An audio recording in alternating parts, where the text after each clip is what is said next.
What's up, family?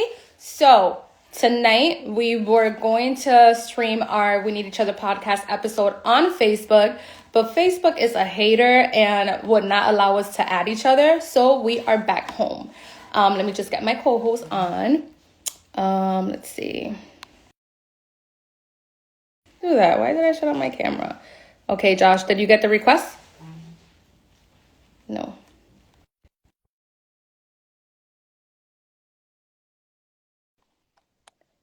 Invite sent. Drum freaking roll.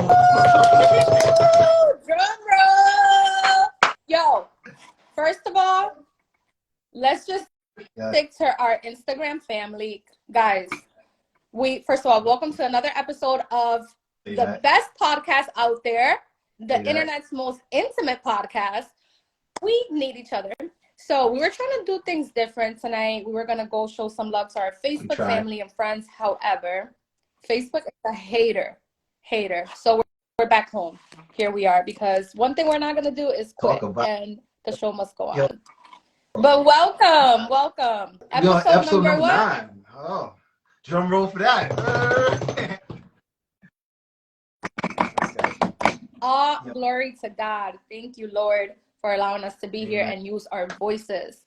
So back to we are back. And I said, let's get right back to regularly scheduled programming.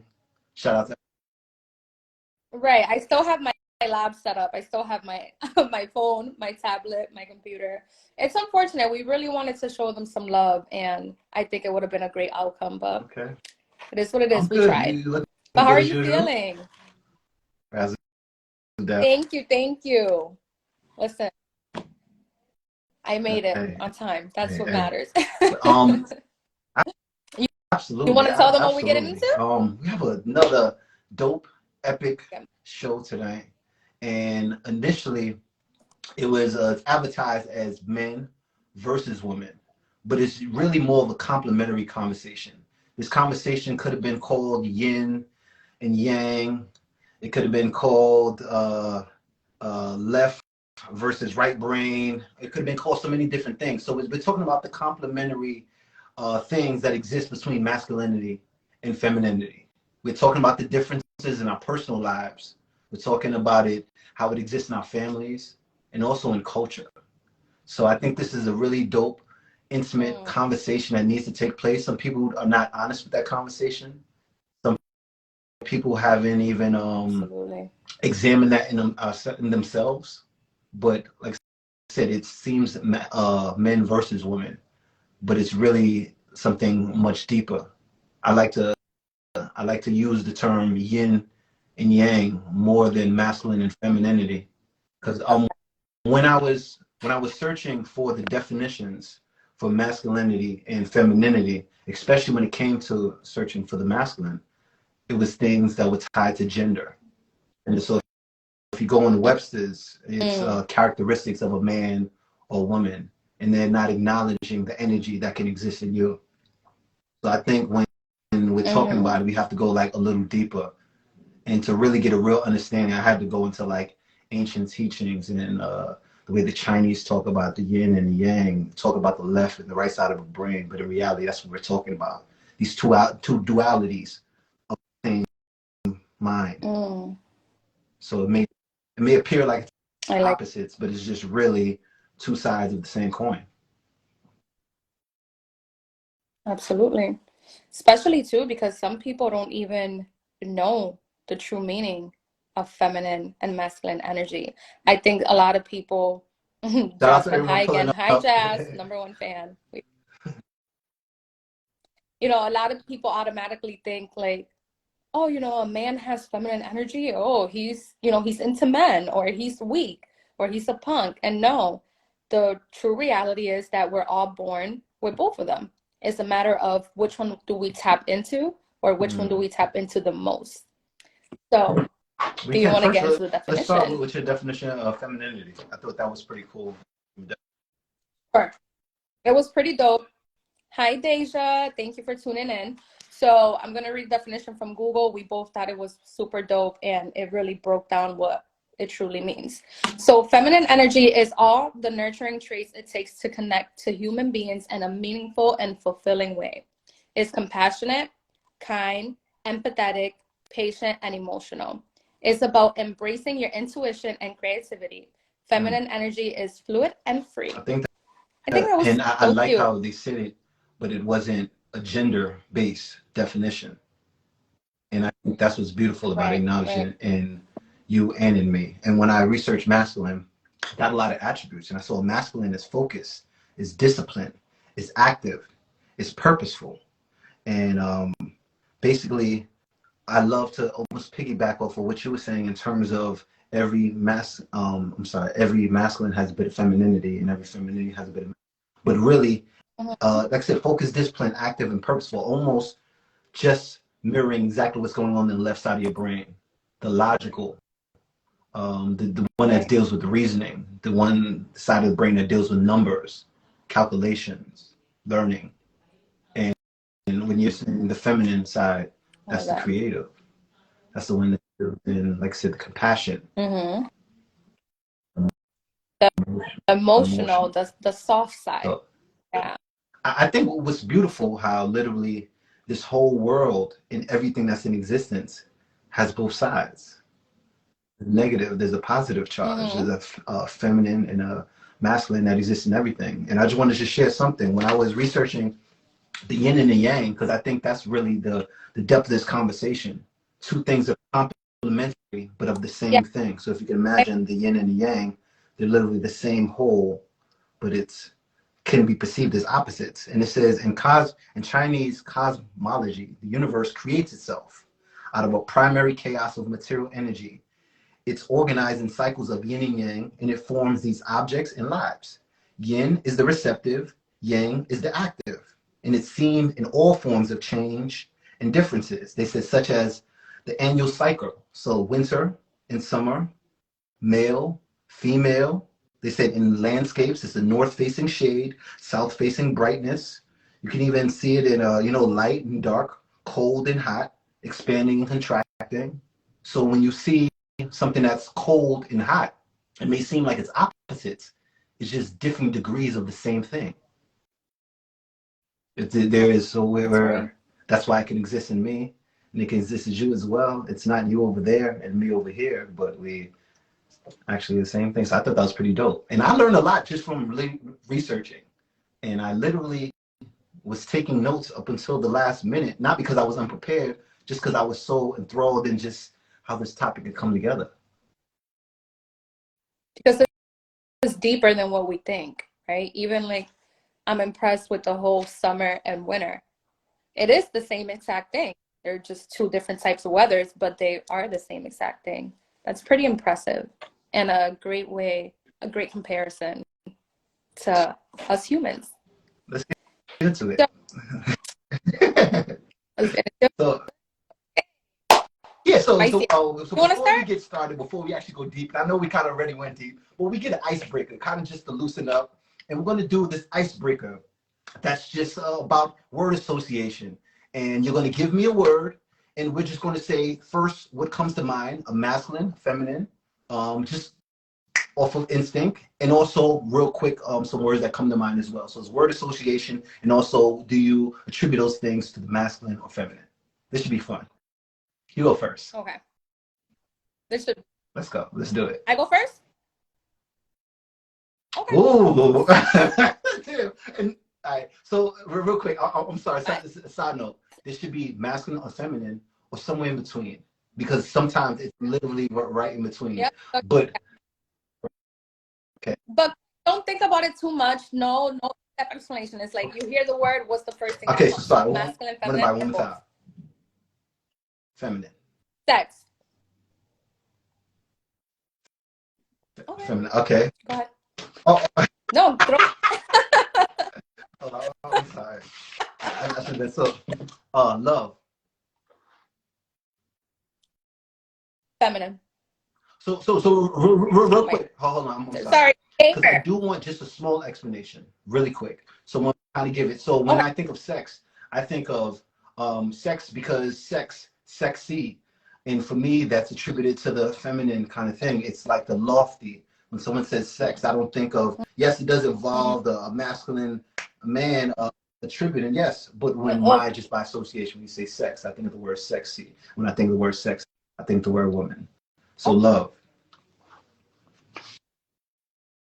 So me, I think feminine because when I think of love, about compassionate, I think about passion, I think about emotions, and that all ties to feminine energy. Good. Okay, so next word, a gamer. Oh, video gamer. Just because growing up, all of the gamers I saw, at least early on, there were a bunch of guys. I can imagine a bunch of guys sitting around trading talks about games. It's not usually, from my perspective, a bunch of women here talking about gaming. Cooking. Okay, go ahead. Feminine. And for me, it goes back to growing up, you know, in my culture, Puerto Rican and Dominican, a lot of times you see us women cooking and feeding our men. I mean, our guys can cook too. I've met amazing guys who throw it down in the kitchen, but it goes back to my childhood and us women. So funny, real quick, as I said the word cooking, I saw Chef Lioness just entered the building. How? Bam! Perfect. Hey, girl. See? Synchronicity. Good. Thanks for joining. Okay, another teacher. word. Whoa, teacher. Feminine.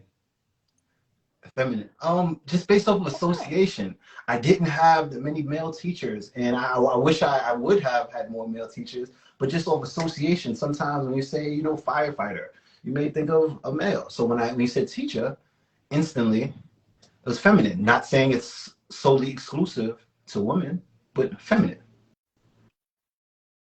Yes. I want to add to that too. Also, I agree with you because I think of teacher and I think of motherly love. I like it. Okay. Hola, driving. Masculine. Driving immediately. First of all, I love to be driven. I love my man. Please drive. I'm tired of driving. And I think about like truck drivers, and I immediately think masculine. When I think of driving, I see myself looking cute on the passenger side and my man driving. So we're for you, police officer. Masculine again. It's awful. So see now, even taking this conversation even deeper, when we're saying masculine and feminine, we're just saying the masculine energy in it. So it's when I think of a police officer, she's a masculine police officer that I think of. Very, very rarely do I think of just a cute police officer. I think of either a masculine woman or gender-wise. Think of the male. Got one. Okay. Boss. Oh, are you really? Come on, come on, quick, girl. Boss. Okay. Feminine all day. I'm a boss. I come from a boss. I'm surrounded around female bosses. But in our reality, it's a little bit of both. I've met amazing men who are leaders, but I've also met amazing females who are bosses, including myself. But it's so funny that you said that because my next word was CEO of a company. Instantly, first thing that came to my mind was the masculine. The masculine. Once again, if I am thinking about a woman in terms of gender, I think about a woman who's heavy in her masculine, a CEO who's great on decision making, someone who's very assertive, someone who has no problem hiring and firing, someone who knows how to run the ship, someone who's very logical and not emotional. So yes, leadership. You need those masculine principles. Okay, I have one. Healing.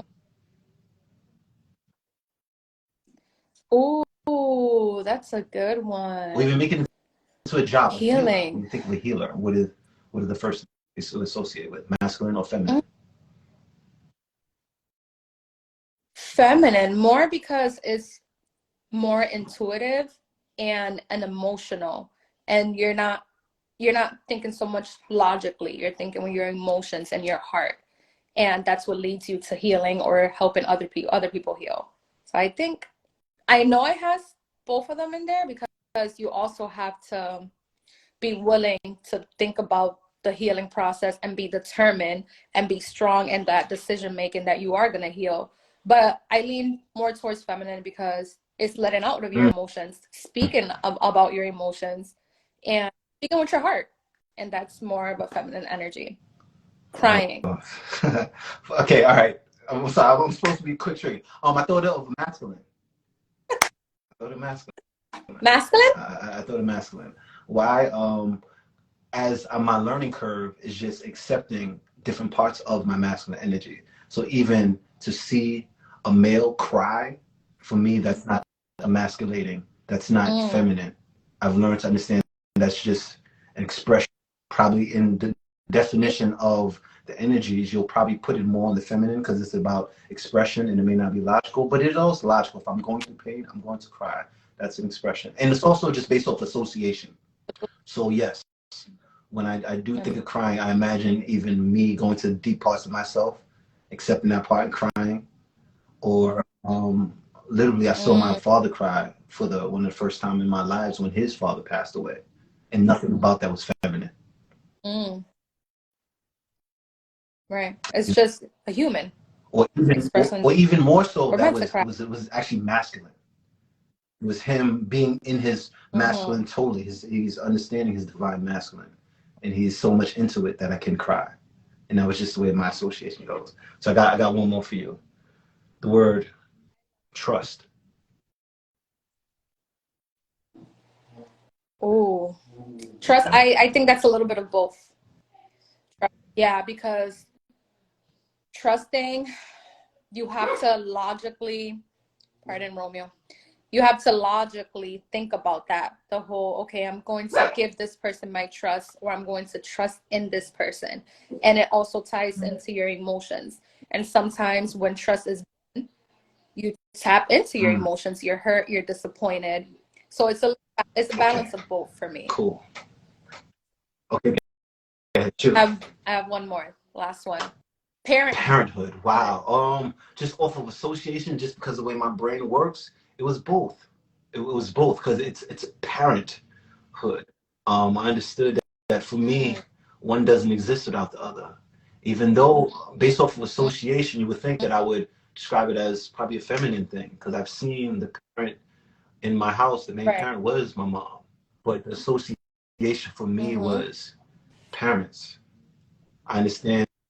To be a parent, like you need the masculine and you need the feminine. So I would definitely say for parents, a mix of both.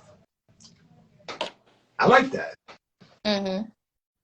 This was good. This was good. We could keep going all night with these words because of the meaning behind that we're giving to the content that we're adding to I would words. like to go in deep in terms of how you view yourself. How do you view yourself in terms of just really the balance? And this is an honest conversation. This is a vulnerable conversation, and this is an intimate conversation. Yeah. So we're here to kind of be open and honest, so people can kind of learn. But you're based off of your attributes, based off of however you learn to express your personality. If there was a yin and a yang, a masculine and a feminine, how would you describe your energy? I feel that I am the perfect balance of both. So with me, I wear many different hats in my personal and professional life, and it all depends of the situation that I'm put in. However, on my day-to-day, with my daily activities, I am the perfect balance of both. I am super intuitive. I am super great with my emotions. I have no problem expressing them. I feel like I call this season of my life, I'm in my soft girl era. Like I am super when it comes to that. And overall, just I'm a super, super feminine woman. Like my look, the way that I act, the way that I dress. However, I also am super driven.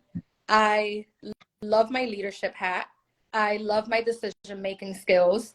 I am kind of stubborn at times, and I feel that has to do with my masculine energy. And yeah, I really think that I'm able to balance everything out.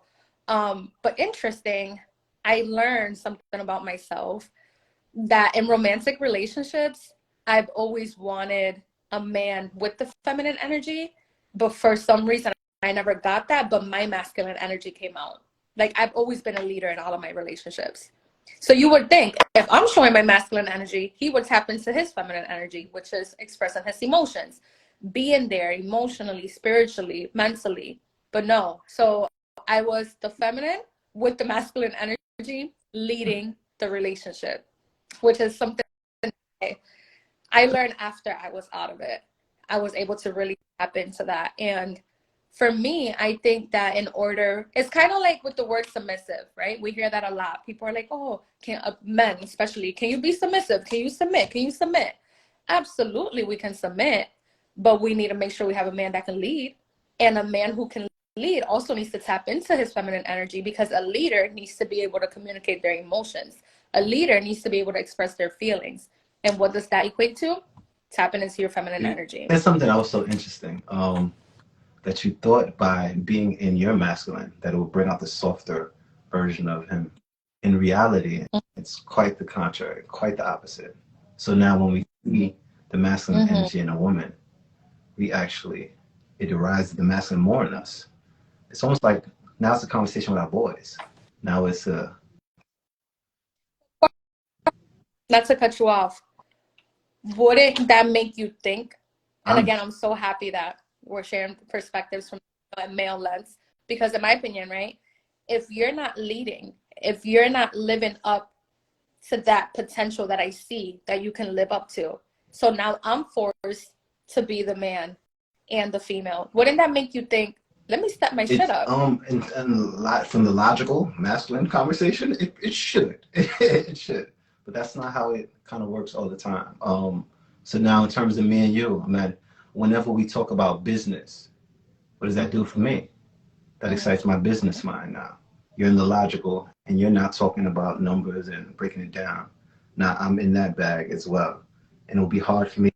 It'll be hard to be talking about attraction and all these other things when you're talking about business. It seems like that's the place for business. It kind of begets that, versus someone who actually softening up and someone who's actually into the emotional side.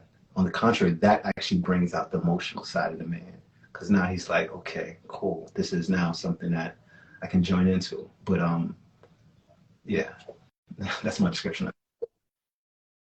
So are you guys aware that you have to create that safe space in order for us to tap into our feminine energy? And I think that's when it comes to leadership, it's actually him being the prototype or the archetype for the masculine energy first, and now you kind of go into what you want to be in.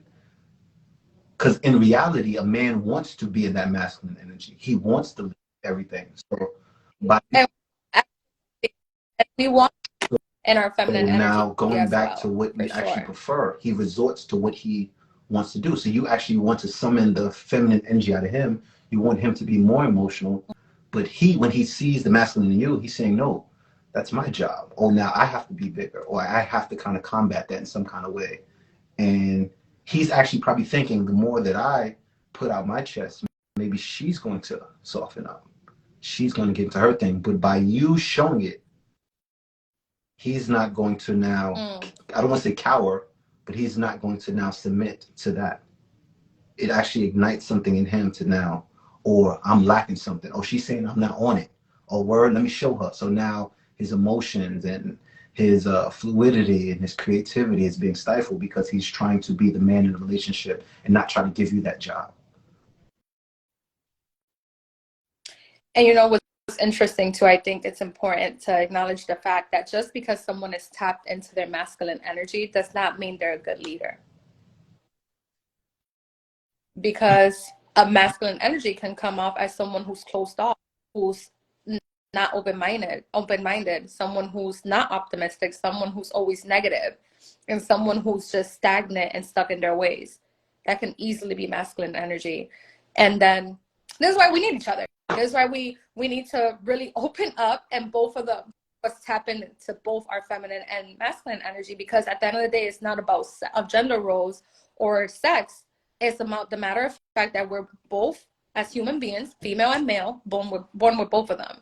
And we both have to tap into that. So it could be the perfect balance as individuals and as partners. You mentioned very interesting. So when you and I talk business, do you see the masculine side of me? I don't describe it as masculine. I see the yin. I see the logical side of you. I see the decision-making side. I see the it's time to build side. And that's what's supposed to take place at that time, because it's a time to build. And then there's a time to be lost in emotion. There's a time to kind of let your guard down. But right now, this is building. This is building time. And so masculine in the sense of not manly, but and like I said, it's time for business. And that's perfectly fine. So even a man understanding how to submit to women's masculine is part of that too. And my woman got it. Very important. So I'm not going to try and act like I got it. Or if you do something better than me, it's pretty darn smart of me to kind of let you do it and not let my ego get in the way and try to poke out my chest. Because as a man, based off of gender roles, I'm supposed to be the masculine. I'm supposed to be this. I'm supposed to be this. And it's really about sometimes relinquishing control, but also making these roles kind of fluid as well. Because as you said, in the masculine, there's a bit of feminine, and in the feminine, there's a bit of masculine. To piggyback on what she was kind of saying before, in researching for this topic, I realized masculine, a lot of it is about achievement, self-achievement. The feminine is more concerned of the whole. How is it affecting everyone? I saw a video and they used the example. They said, if there's one piece of meat left, who gets that piece of meat? Some people would say, I would give it to my child and to my wife. The answer that the author of the video said, he said, no, I'm going to eat that piece of meat. If I'm weak and I can't go out and get a bigger piece of meat, everyone dies. I'm going to get that piece of meat. I'm going to go out there and I'm going to hunt and bring back a bigger one for my family. But in the time, the masculine energy or the masculine decision sometimes is based off of things that are not popular. Based off of the survival from the long, like, yeah, it's those tough decisions. And that's, again, the logical mind versus the emotional mind. That's right. That's right. Right. Because tapping into the the feminine side will be super emotional. And, oh, I can't let them die. I can't let them starve. And here comes all the emotions and the crying and the whining and the compassion. And, you're thinking of others constantly. Another interesting area that I see a lot of the feminine and masculine energy is finances. How do you a woman making more money than you? Based off of the society that we've been in, based off of evolution, and based off of the way we've done it for hundreds of years, typically the man has been the breadwinner. It was very short ago, women couldn't even work. Literally, she was confined to a certain kind of role based off of the society rules.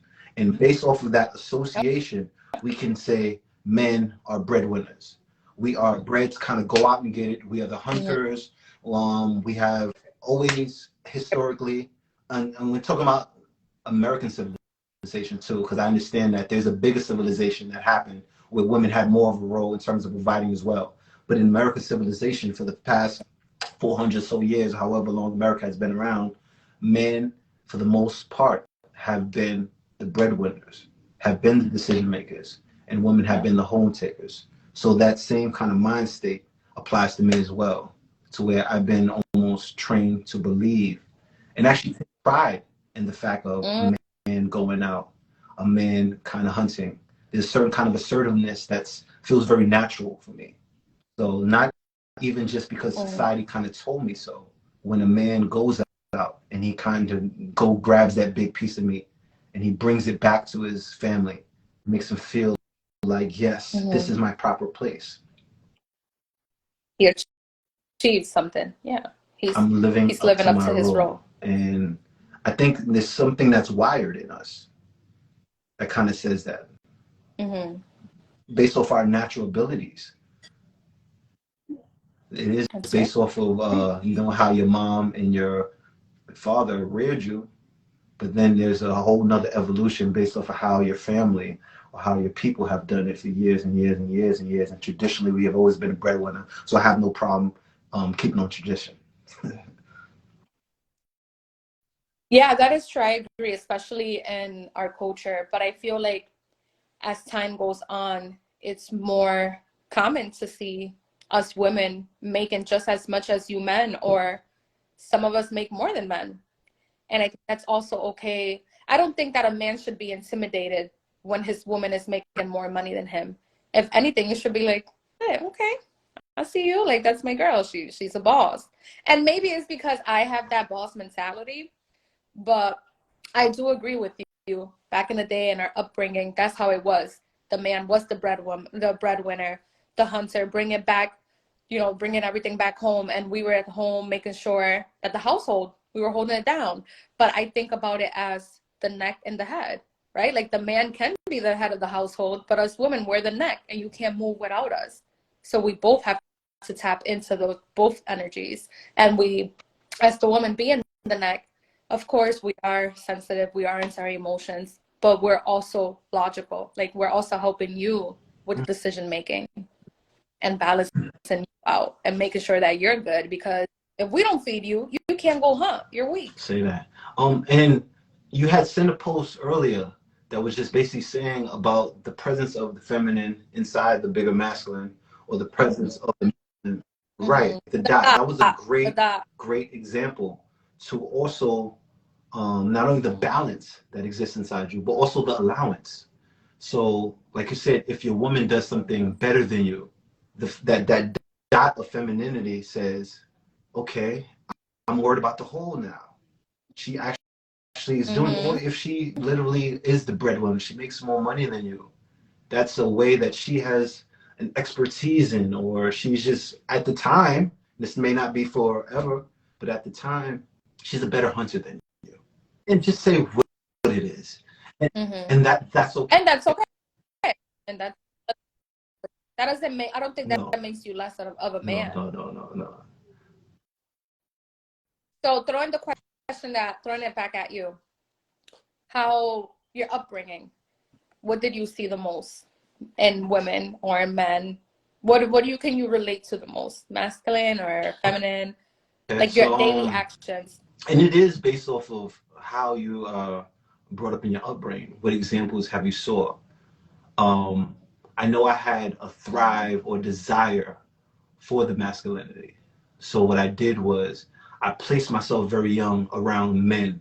It wasn't in traditional sense of my father, but I found businessmen who literally put on suits and kind of went out and made money. So I was thriving for that, but that was also acknowledging the absence of masculinity.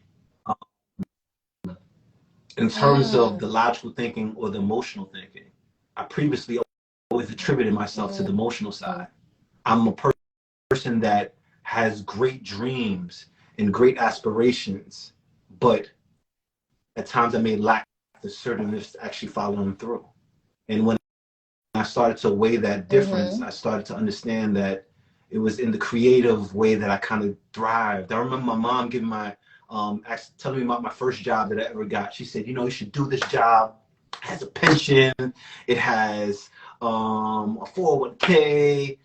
You can move up, and it's all the logical things. At the time, it didn't really make sense. I wanted to do what I loved.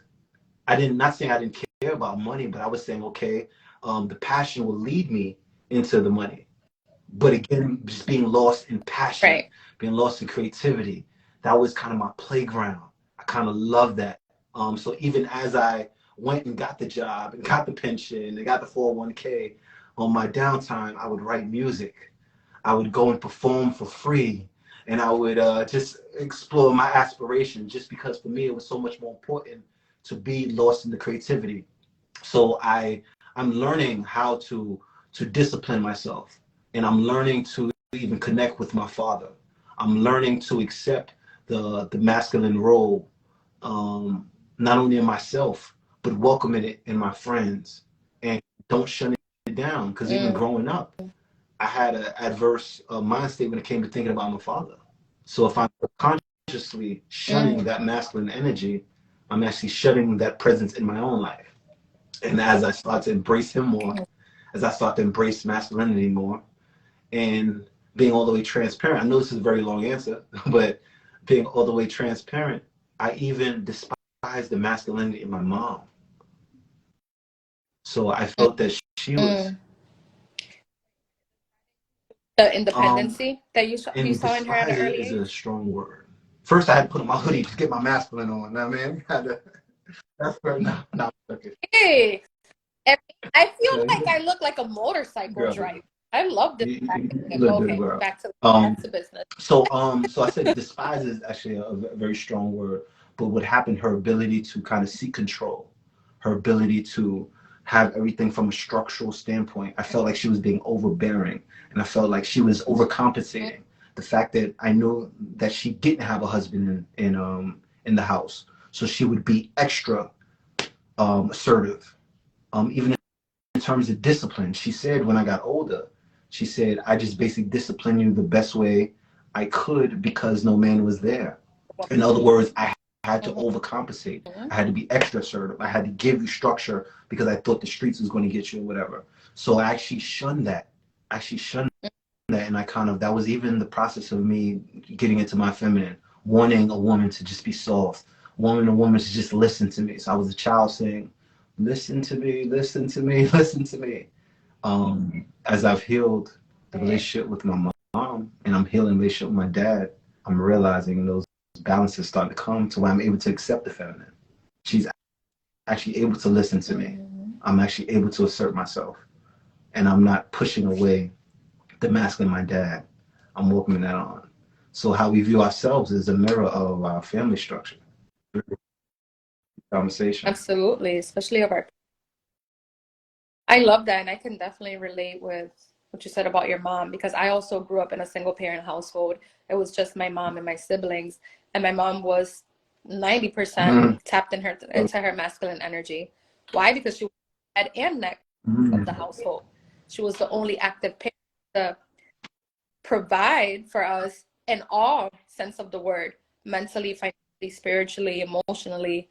So she also, but I am grateful that she did balance it out well. Like she's really in tune with her emotions. It could be because she's a Taurus, but she is really well with expressing her feelings and emotions. But I also 80%, 90% of the time I saw the independency, the strong woman, the the oh, I'm back.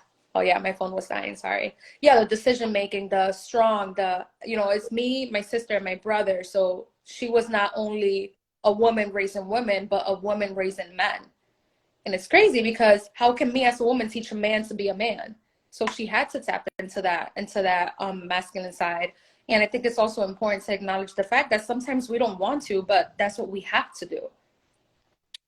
So that's how I grew up, and that actually helped me with my boss mentality. I super logical. I am great with decision making. I'm great at boss shit, and I think it goes back to my upbringing.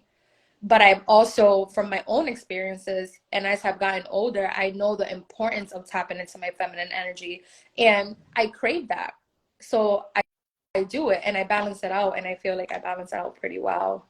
But like I mentioned earlier, I've always end up in situations and relationships that I am the masculine, but they're still not tapping into feminine. No, Which that's is so very weird. interesting because the same way I was craving for that femininity, I was craving for someone to listen to me. Based off of my own balance, I attracted women who were super duper on it, super duper assertive, super duper who saw something in me and it was like, Josh, come on, let's get on it or whatever. But I believe. Yeah, like we're gonna hold you accountable for sure. We're not a yes man. And I've noticed a lot of men are intimidated by that, or they're just like, you know what? They label it as you're crazy or you're too controlling, or I've even heard men say, I feel like I'm dating another man. But it's because we're Really holding you secretly accountable. they want a woman in her feminine. So they're really fighting against the masculine in you. They're literally rebelling against the, and you may see now this is where submission comes into play. A smart man knows when to submit. A smart man knows when it's actually something that's provided to me. So literally, that was God showing me my balance. And these women continue to show up until I decided to assert myself, until I decided to get the job done, until I started to put in the work. And now my signs signal to her that it's okay to be in her femininity. But in terms of balance, it's only natural for you to compensate for what I don't have. So if you see me slacking or you see me Exactly. not on it, you're going to find a way to kind of push that assertiveness, that logical side of the brain. But in reality, reality, us men, based off of upbringing, based off what we've seen on TV, we want to be in that divine masculine. So when you show up as a logical, assertive person that's pushing him, if he hasn't really accepted where he's at and is actually appreciative of you being in his life, he's going to combat it. And a smart man knows that this is just God's gift to me. She's saying, get on it. That doesn't emasculate me. That doesn't make me feeling less than. But she's saying, get on it. It's literally the balance appearing. And then for you, if you look at it, I believe you were trying, or you were doing it to, I don't want to say overcompensate, but to fill in the balance with him. That was lacking. Absolutely. That he was lacking. But also probably a call to your feminine as well, saying you don't have to kind of, it's okay to listen more. It's okay to kind of, I don't always have to be on it as well, and give him a chance to now go like this. There was a point to where my mom was very assertive and very structural, and I felt she wasn't giving me a chance to really get there, because literally, if you're always trying to do it for me, I'll never learn how to do it. And the same thing for the men in your relationships. It's a thing of saying, okay, I'm going to give him the trust that he can do it. So it's literally the universe completing itself.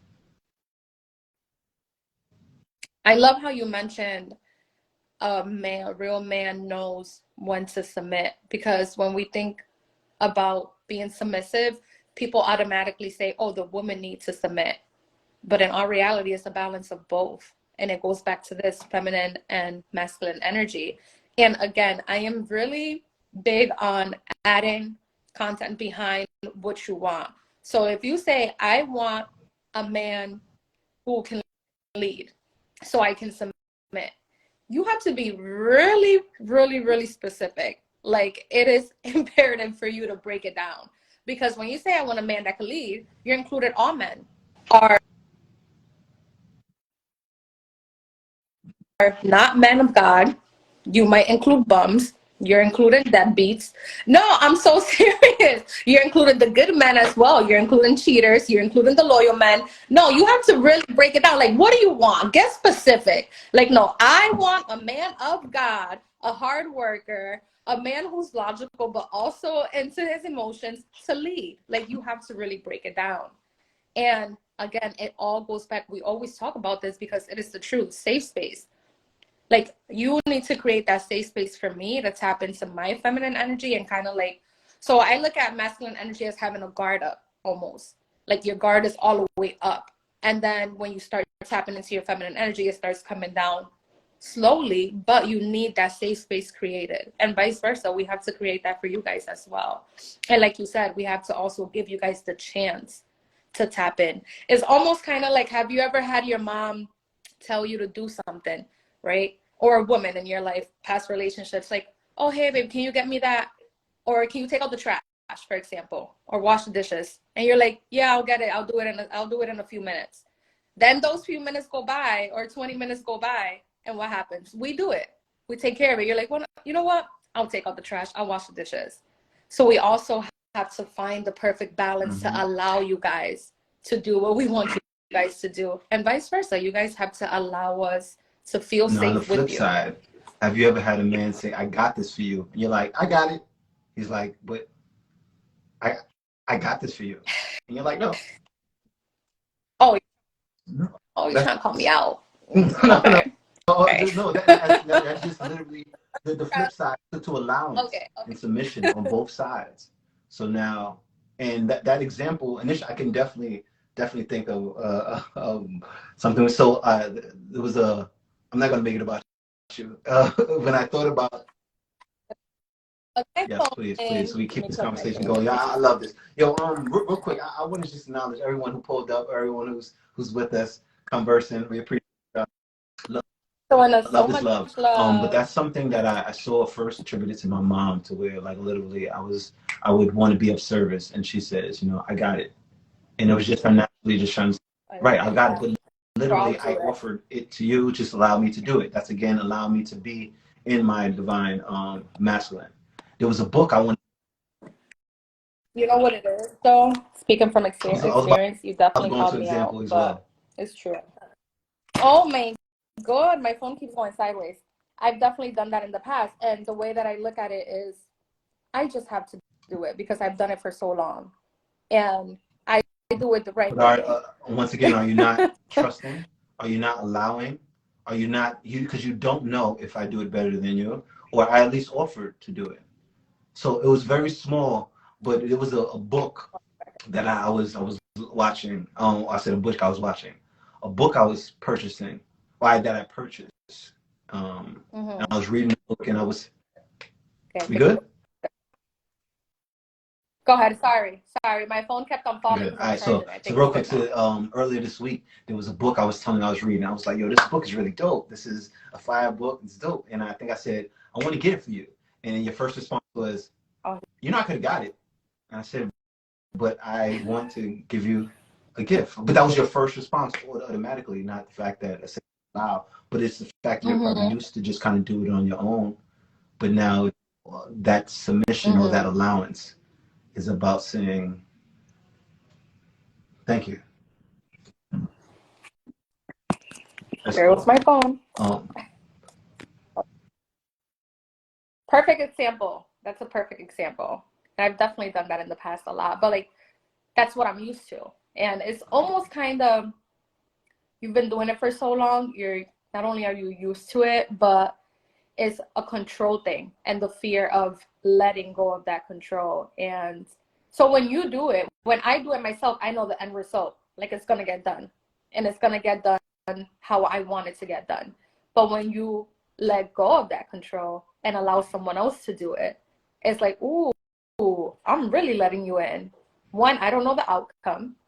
Two, I don't know moving forward if you're gonna continue doing it or it's just a one-time thing. And then what's gonna happen? I'm gonna be like, so yeah, I should have just done it myself, how I normally do. So it's a lot more. I was gonna say that's based off of past ways that you have been treated. Also, you're not allowing him to do it better than you. You're missing out on that blessing as well, or assuming that of doing it better than you, of actually showing you. What makes you think? What makes you think that he's going to do it better? But literally, that's what allowance does. I don't know what's going to happen, but I'm literally surrendering to saying, I'm going to allow you to try. I'm going to allow you to get, even if I know how to do it, I'm going to allow you to get good at it.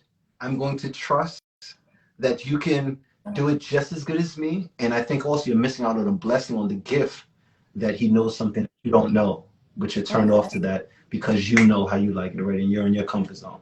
So I just want to show how it just goes both ways in terms of that submission, in terms of a man allowing a woman to lead the same way and saying, hey, she does this good, or she offered this to me, or however it goes, and actually mirroring your actual relationship too as well, when you were saying about you being in that masculine or that feminine, but more than not, it's probably about allowance as well. That's true. So from the male perspective, because it's hard for you guys as well to allow us to lead. I feel like you guys have a harder time allowing us to lead than us giving you guys that space. And you know what's funny, Anna? It's literally the same exact thing. So the same apprehension that you're having in you letting him lead because you're used to doing it, because I know how to do it, because I have a consistency with doing it before. Imagine throughout history said, I have a consistency with doing it. I know how to do it. And here you are saying, here, let me do it. I'm saying, no, I got it. Same thing. You know what though, with guys, I think that it's a little bit harder because some men don't like to accept the fact that we can do exactly what you guys can do. And sometimes we do it better. And some men... Is this not... No. Oh, no, see? No, wait. Right. Exhibit A. Is this not the same conversation I just had with you? Who said you could do it better? No, wait. No, wait a minute. But it's harder for you guys like for us, like, okay, if my man does something better than me, I'm like, ooh, okay, that's my man. But for you, the same thing with money. Like, I wouldn't mind having a man who makes more money than me. But for guys, it's a lot harder to accept the fact that his girl is a bigger boss than him. No, and you cannot say that's not true. My guys in here, y'all better tap in and admit the fact that that is to be true. very honest, it is true. And we feel it more because historically, because society, based on society, that pressure has been more on us. So now us relinquishing that control is definitely more. You may not want to relinquish the control because you have done it for yourself. We don't want to relinquish control because men have done it for centuries. That's why the pressure. So I'm actually saying you are actually right. It is harder for us to kind of relinquish control or allow you to kind of be in the position. Say it again. To lead, yes, especially when we think that that's the attribute that you want. We know you want us to be a leader, so for us to give up that control, we're thinking that we're letting go of the reins. I think the way attraction works, right? Attraction works based off of, like I said, evolution, based off of what you're used to, based on what you've been told. So naturally, I believe you want a masculine man who can lead. Am I correct? Am I correct? You if I want a naturally. Man? Yes, is that correct? No. Would you? So now, a follow-up question. Would you prefer to be the breadwinner in your household?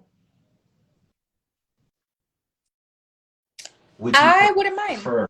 Would you prefer I wouldn't mind to be the breadwinner in your household? I would prefer my man to be the Would you breadwinner, but prefer I him wouldn't to mind. lead your household? I would prefer for him to lead my household. However, I just want you to get you to say that naturally you would want a masculine man. Yeah, but no, I want a balance of both. A healthy, because masculine, again, masculine is healthy. You see what I said earlier?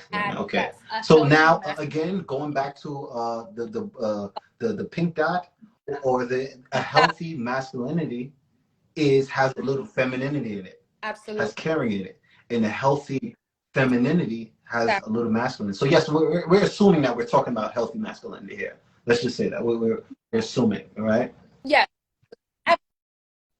absolutely. Because I want a man who can logically think and has leadership skills and can make great decisions. Like, I want a man to lead us to greatness, not lead us to hell. So that's part of submissive. So I absolutely be into his masculine energy with that pink dot.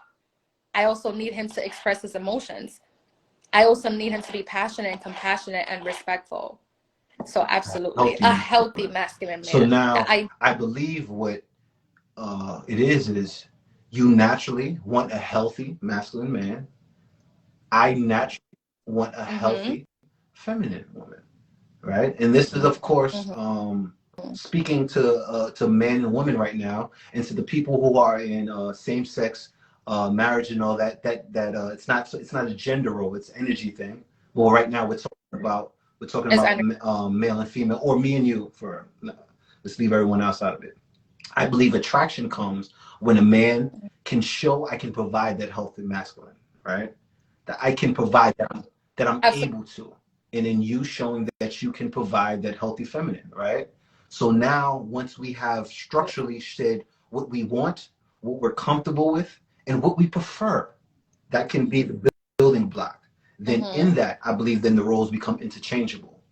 You don't mind your man crying, expressing his and I want to get right in terms of wording. You don't mind him being in touch with his feminine as long as he has that bit of healthy masculine in him. In the same way, I don't mind you getting tapped into your masculine once I know you have the healthy feminine inside of you. So I believe a healthy relationship, the way that there's a small dot in the yin and a small dot in the yang that represents the opposite, I think that's saying the interchanging of the energies, or realizing I have a yin inside of me, I have a yang inside of me. So when this calls for this, I can go to this, I can go for that. I do think that's what makes Or I could do both at the same time. Sometimes you are going to do both at the same time. That's a whole nother conversation. Yes. Oh, but in traditionally, there's listening, and then there's talking. There's active, and there's receptive. It's usually, for the time being, it's one or the other, and it can exchange. I'm not always a talker. You're not always a listener, or you're not always a talker, and I'm not always a listener. So that's where conversation comes into play. Well, I don't have a problem expressing myself. I don't have a problem asserting myself, but also I don't have a problem being on the receiving end as well. So, question. Why do you think that some men, because I've heard of some men actually like this, why do you think some men feel uncomfortable when a woman or their woman plans a date?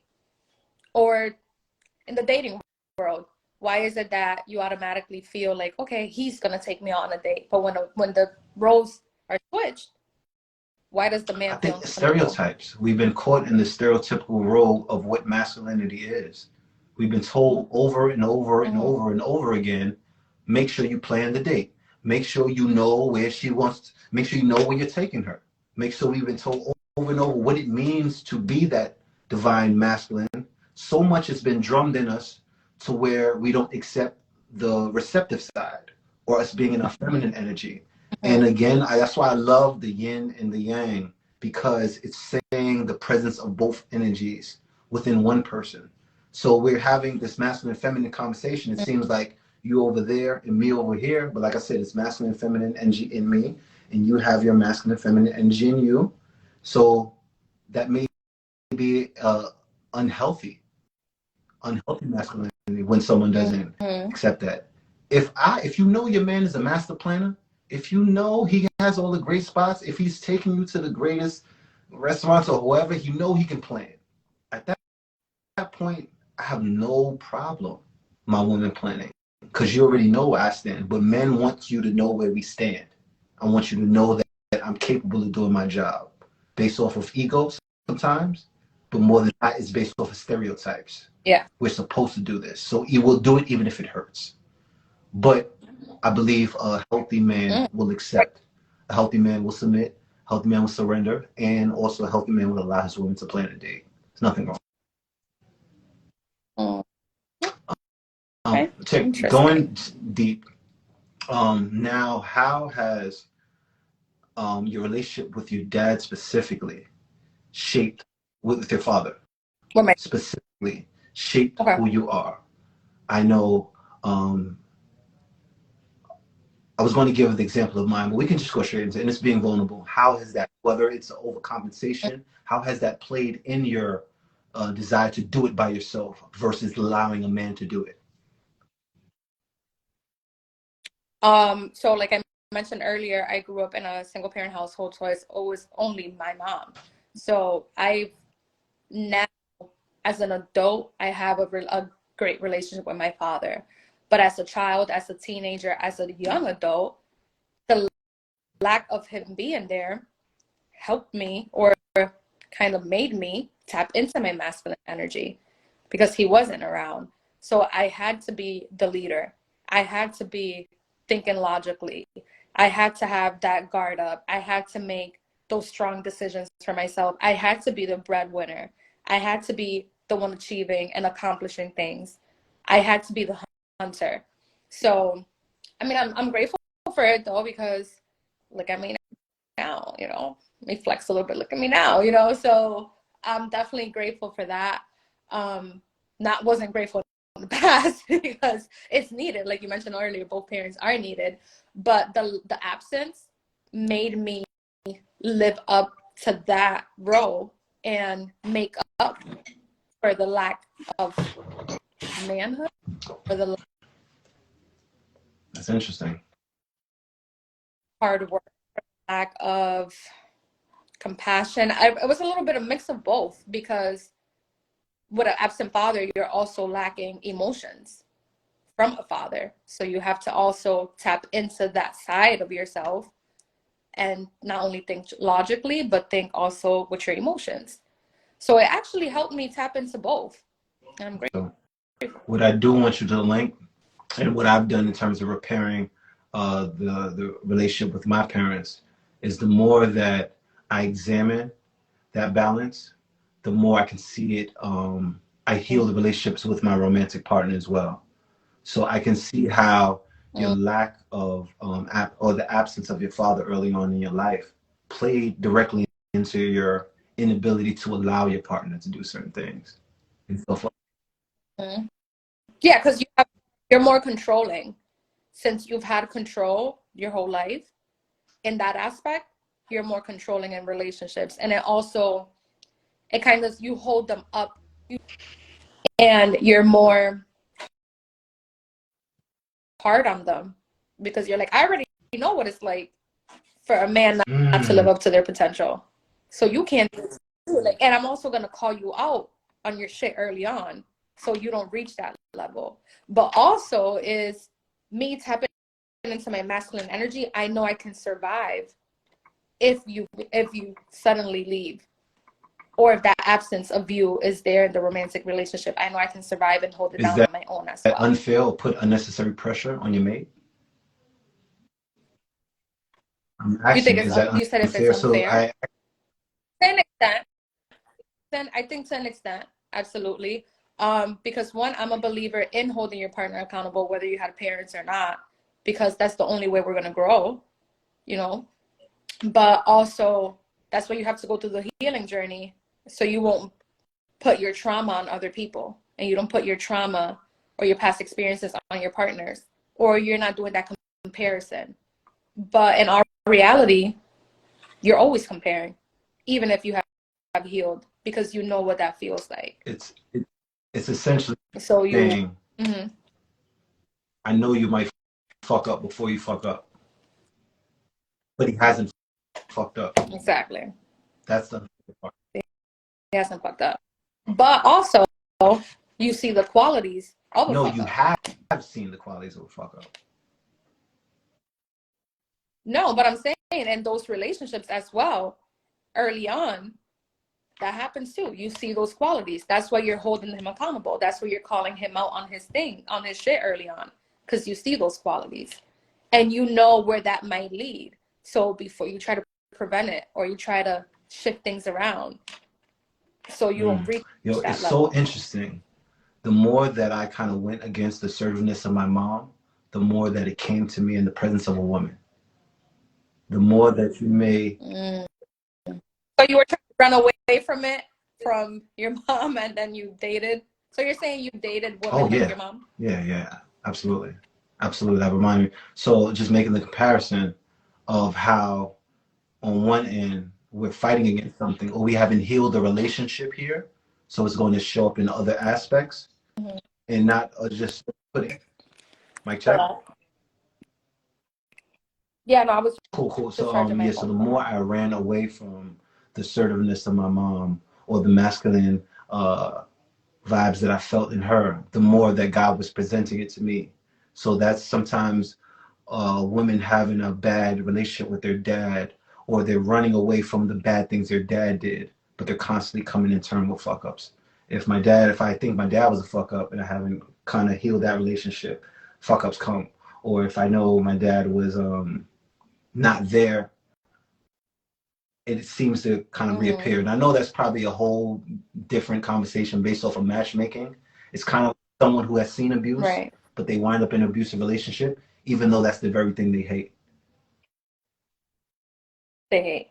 So, question for you: were you intimidated by those women who reminded you of your mom? Um, it was it wasn't Why you wanted to run so away much from it them? was running away from my mom, not really running away from them. It wasn't so much intimidated. It was about being turned off in the same way I was turned off when I saw it in my mom. Mm-hmm. I feel like you're asserting your control when it's not necessary. You're asserting an excessive amount of control that doesn't allow me to flourish. You're saying, I got it before you allow me to get it. I say, hey, I can do this for you. And you're quick to say, yeah. So it was those same attributes or qualities I saw in my mom that I saw in other women. So it wasn't being so much being intimidated, it was being turned off by them. Once I realized that's exactly what I needed at the time, I began to accept it. And I said that they're just mirroring what I need. and it's never going to change until I adjust my energy. And when I adjust my energy, it allows them to have space to kind of be in their divine feminine. But you do understand that that's some women, that's all Absolutely. they know.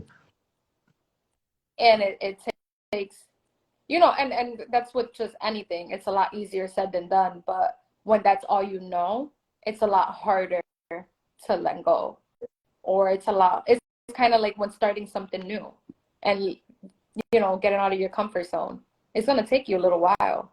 But then that's when the patience comes into play. And having those in-depth conversations so you could get to the root of that person and understand why they react and act the way that they do, or why they have that guard up, or why they don't want to let you in completely yet. And I feel like the more patience and understanding and deep conversations, the more comfortable you feel, and those guards start coming down. And I'm huge on patterns. Like, I don't care what you say. I don't even care what you do for a time period, because sometimes people just do it for a time period, and then eventually their patterns come out. But as I've gotten older, I also know that I have to allow you to show me your patterns. I believe that's why it's more important for the divine masculine to come out of me. So I show you. Like you said, when a man is in his divine masculine, or he shows you his ability to lead, that's the only way that you can now let your guard down. Because naturally, you may have your guards up. Naturally, you're used to doing things for yourself. Naturally, you don't want to relinquish that control. So it's more of a showing thing than saying. And that's exactly what, for me, masculine energy is. It isn't saying it, it's doing it. So yes, the conversations, I love that, to kind of dive deep in what are the origins of it. But it's more, it's a man showing up and literally saying, I got it, and then actually get it. It's not just saying, I got it. Show her, I got it. And as you said, it's through repetition. It's through him showing himself. Through consistency, you actually say, oh, men are not that bad. Or, men, there's some great leaders out there. Or, everyone's not like my dad. And I think also to tapping into spirituality, like, you can tell when a leader is into God and when a leader is not into God. So that's also very important for a leader to be God. That's always super important, because when a leader is not into God, that's when the ego comes into play. That's when it's the dominant, you know, the violence, the aggressiveness. But when a leader is into God, he's operating from faith, he's optimistic, he's more compassionate, he's still strong, but he's tapping into God. And God is teaching him and showing him how to deal with you and to have that patience. And he could still be dominant, but you could be dominant and passionate. You can be dominant and have patience. You could be dominant and respectful. So that's why I say it's very important. A man who can lead, a man of God who can lead. Because when he's with God, God is leading him, and then he can lead our family. But if you're not allowing God to lead you, I don't want you. Because you're going to lead us to hell. And you're not going to understand me. I think for me, when we talk about the God conversation, when you surrender to God, he allows those masculine and feminine properties to kind of be interchangeable. So you're not thinking with your earthly mind, my masculine mind and my feminine mind. I'm thinking with my godly mind. And with a godly mind, there is no ego. It's out of love. It's out of what's needed for the time. So it's not, I can do this. It's if she can do that better. And it's genuine. It's genuine. And it's literally, my brain is not leading. It's not my left and my right hemisphere leading. It's the voice of God. It's the voice of love. There's no fear there. So even in terms of us both being in that kind of space, we are in a spirit of allowance, but also a spirit of doing as well. So there's no the man's role, woman's role. It's what's best for us, or what God wants, even deeper. So which kind of brings me to my next question in terms of going forward, in terms of building, in terms of improving. What's something that you want to do in the future to help you out with balancing yourself out, specifically in romantic relationships, but you can talk in terms of in relationships in general with allowance and things of that nature. So my thing would be really getting in tune with God, really allowing Him to lead, to where I'm not thinking about, should I do this or should I do that? I want the mind of God so I can do what's best versus a stereotypical mind that was created from years and years of history of what's supposed to be a man or what's supposed to be a woman. I just want to have the mind of God so I can kind of blend those two energies together and kind of just lead from a healthy standpoint. So that's my. What do you want to do in terms of improvement to balance yourself out so you can go and have healthy relationships? So to break it down in like my personal and professional life, like I mentioned earlier, I think I have a pretty good balance because I know when to remove the business hat and put on my feminine hat and not always be so masculine and protective of myself. For a romantic relationship, to piggyback off from what you said, I completely 100% agree with God. Like, I have an amazing relationship with God, especially now. I just finished an amazing course that taught me so much more about faith and religion and spirituality and God. That and moving forward, probably allow more space for the man to show me. However, being more vocal and saying, what you're doing now is not making me feel safe to let go and create that safe space for you. It's kind of like, help me help you. If you show me that I can feel safe, then I can let go of my masculine energy and show you my feminine side, and you feel safe, and we balance each other out. So me being more vocal about that and trying to create that space. And I'm not gonna let go of control 100%. I'm just never gonna do that. But letting go of more control than what I normally do. But again, that goes back to show me that you can lead and that it's okay for me to let go of my control. So I've learned it's all about communication and comprehension. Sometimes we do communicate, but we don't understand what we're saying. We're like, just like, yeah. But you have to really break it down and get to the root of each other because it's all in the foundation. It all goes back to our upbringing and that foundation that was placed. And then that's everything where everything stems from there.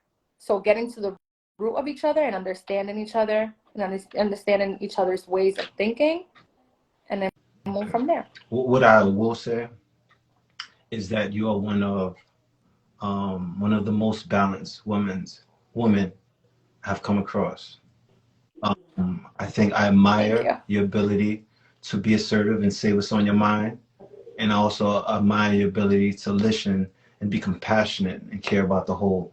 My prayer for you is in balancing that you can literally, it can be so fluid to where you can go to, there's 0% fear there, to where you will be able to at some point let man fully take control.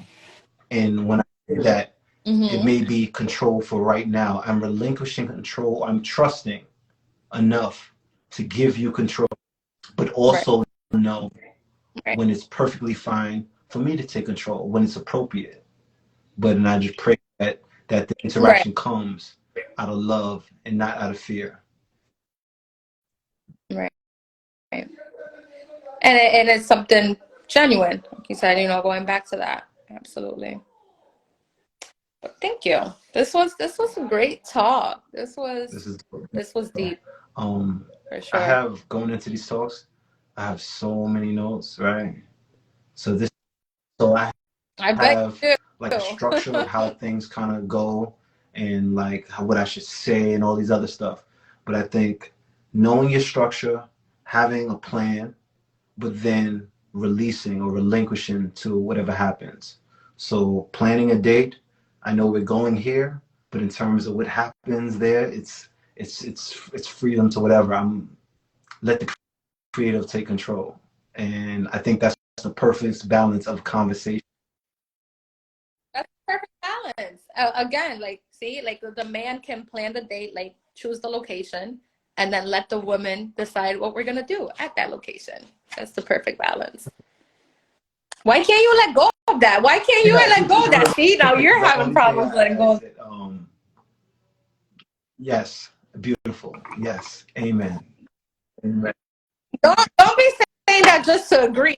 See, yeah, do that a lot. Yo, I was just talking about this the other day. I'm like, sometimes men just be like, yeah, No, just no, to no, shut no. us I up. wasn't. I Don't was be doing genuinely that. agreeing because there is nothing wrong with me planning. And so, what triggered for me was you just didn't allow me to plan. When I said let, like almost like whatever happens, happens. You said you want to say what we do, like. That's like, okay, example, right? The man can be like, we're gonna go to New York for the day. Okay, cool. You chose the location. Now, when we get to New York, I'm gonna have a whole itinerary for us of fun activities. Question. You don't think that's a I'm good not saying balance? it's not a good balance. Have you ever allowed a man to completely plan out something for you where you just didn't do nothing? Just allow him to kind of. You're Now, that was a question. absolutely. So that's I a have. thing of it's his time, or I just don't need to control this on any aspect. It's okay. I can be on the receiving end, and it's kind of beautiful to be in that space, and vice versa. There's nothing wrong with me relinquishing control and allowing you to plan and figure out what we're going to do, or it happening interchangeably. As you said, I can pick the location and you may pick the activity. Have you ever allowed a woman to plan? No. Oh, right. Look at, I saw the smirk. I saw it. I saw it before you even answered. Why not? Because I'm learning how to relinquish control. Good answer. So, what's one tip you have for us women? Would you like to see us tap in more? I think you want to see us tap in more into our feminine side, right? So what's the tip that you have Are you trying? for any Are you woman trying to control listening? my answer right As now? a Are you trying to? Are you trying to? I'm trying to. That's not. But you're right. no, a question, Mark Pants. Listen, I know you, but you're absolutely right.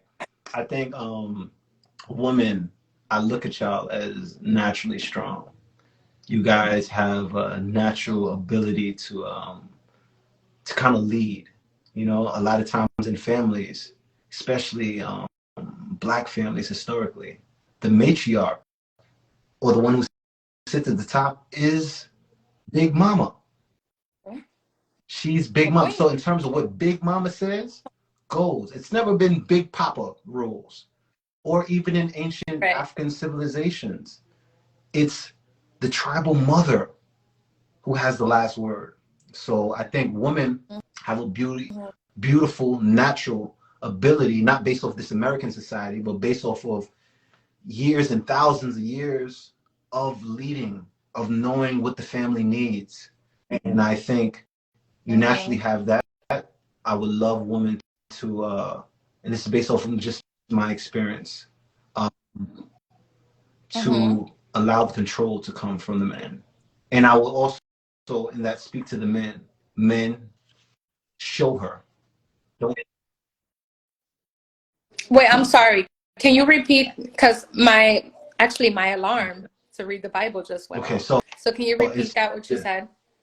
You were like, I heard the last thing I heard is you're really into history. I've noticed that.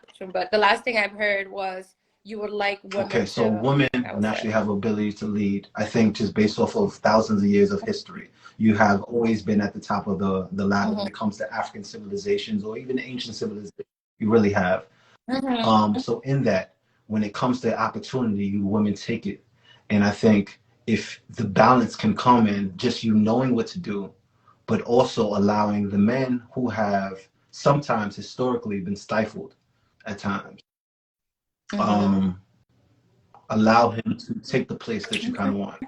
And my message to the men is show her, don't just say it. Show her that you can actually do it. So when you say I got it, really get it. Allow her to get into that space where she's allowing you. And I know that oftentimes you won't allow if we're not showing. And that's just perfectly fine, because that's perfectly natural. You're based on survival. And if, as you say, if you want to lead us to hell, you're not going to allow the man to lead you to hell. So I would say to the man, show her. Absolutely. Don't just say it. And I would say to the woman, allow, trust, and give a chance. So all that to say, you will tell the woman to tap more into feminine. You didn't answer that question. But I would say yes. But I wanted to highlight that I'm not negating your ability to lead, because I think I don't. No, yeah, I appreciate that. I appreciate that you're respecting and showing appreciation to us and how we can lead Yes. and tap into our masculine energy. And you're always Yes. giving us compliments, so that's dope. But you're saying it's okay for us to Oftentimes, let I go. come across women who are scared to relinquish control, who are afraid of giving total trust in the man because they may think that the man just doesn't know, whether from past experiences, whether from past relationships. It's often upbringing. It's often that I find women who fear to relinquish control based off of my fear of that you're going to fuck up. So yes, I would love to see that. So now you, in terms of for the men, what would you love to see us do in terms to balance ourselves out? What would you love to see from us?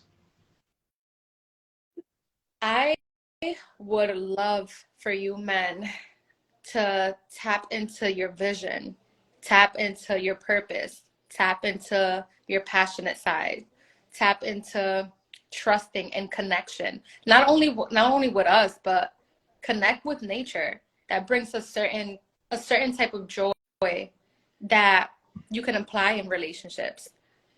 Just be a little, it's okay to be more feminine. I think it's so important to say this.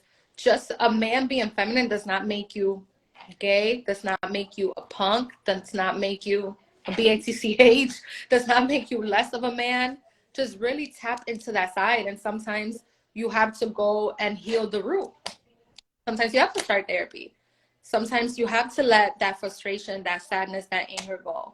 But I would really love to see men, how I mentioned earlier that I'm currently in my soft girl era. I would love to see a man in his soft man era, where I'm just being free. I'm showing my emotions. I'm trusting. I'm connecting. I'm emotional.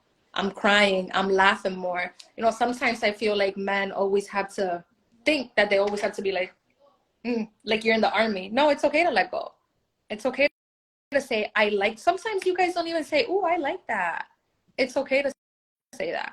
Really tap in and be yourself and kind of like find yourself and be okay with allowing us to lead sometimes, and be okay with knowing that it's okay to not be okay. It's okay to say that you need us to do something. It's okay to say that you need our help, that you don't like that we did something, or that you like that we did something, you would like to see more of that you need more support, whether it's financially, emotionally, mentally. It's okay to do all of that. So I would really love to see men tap more into that side. Amen. This conversation can go on forever. As you were speaking, I thought of so many more things I kind of want to say, but I'm going to originally just we're going to save it for maybe a part two. Yeah, this has really been good dope. one. I love the honesty. I love the transparency. And I think if we can be honest about whatever energy we do bring, we know how you can counteract it. Or, I'm sorry, you can complement it, not counteract it. And be honest about what we lack too, what we lack currently, and what was lacking in. Because when about what was lacking in your upbringing, the other person has a better understanding of your wants and needs. Say that. So. This has been another. Go ahead. Nah. Go ahead. No. I was about to. No, go ahead. I was about to give the close, and I was about to give it up to everyone who came in the chat, everyone who saw this live, who's going to see it on the replay, everyone who commented, everyone who just felt the energy, and everyone who's going to continue to have this conversation with their partner, with their mate, with their son, with their daughter, in terms of recognizing your strong points and also your weak points, and how you can work on yourself to balance it out. But go ahead, girl. Yeah, no, I just wanted to thank everyone. Facebook is a hater, so we're back home on Instagram. You know, with that, sometimes things don't go as planned, but this was a great, great, great episode. Episode number 9. Oh my God. Next week we will be on our episode number 10.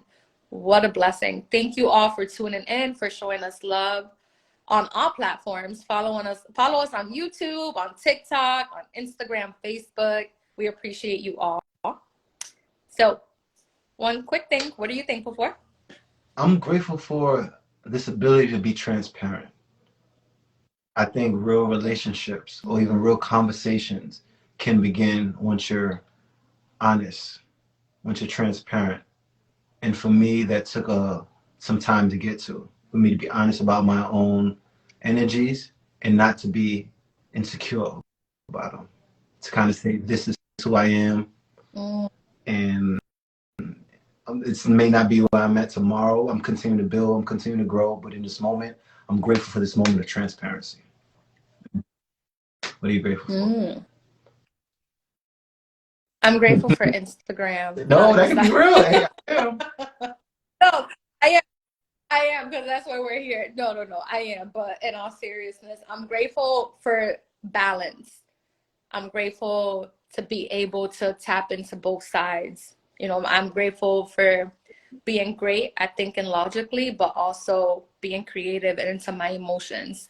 And I'm grateful for my voice, because I'm not afraid to speak up. And that's why that's one of the reasons why we're here. So. Amen. Amen. Amen. Yo. Amen. Can I? All right. That's great. Forgive me. All right. Check it. Forgive me. And this is going to constantly be on my mind. What is your breakdown of my energy? Just basically of knowing me for the past couple months. What is your breakdown of my balance? How do you attribute that? I think you balance it well. I think you're definitely tapped into, you're not afraid to be into your feminine side, because you're really intuitive with your emotions. Like, you're not afraid to say, I'm hurt, or even like, I cried, or that made me happy. You're not afraid to be creative. So you definitely tap into your feminine side, but you also put on your business hat and your logical thinking and your leadership skills. Like, you have an idea and you run with it and you create it. And that's leadership. That's being the hunter. Thank you. Amen. You do. And more. And I think you're a good example for other men, because a lot of men just want to tap into that masculine side. So for you saying, even when you say, oh, I cried, or I was sad, or I was upset, that's a great example to other men, for other men, that it is okay to do all of that and feel that way and express your emotions. So thank you. Great And balance. I think that's the journey of life. Just be comfortable, to learn to balance and also be comfortable with your balance. But once again, we thank everyone for being a part of this conversation. This has been dope. I see some Shout out to viewers. Thank you for joining in. So real quick, just wave to everyone real quick. I don't got any waves on my side, but I have all the waves. Hi, everyone. This Thank you has for been another joining. episode of We Need Each Other podcast. See you next time. Love, light.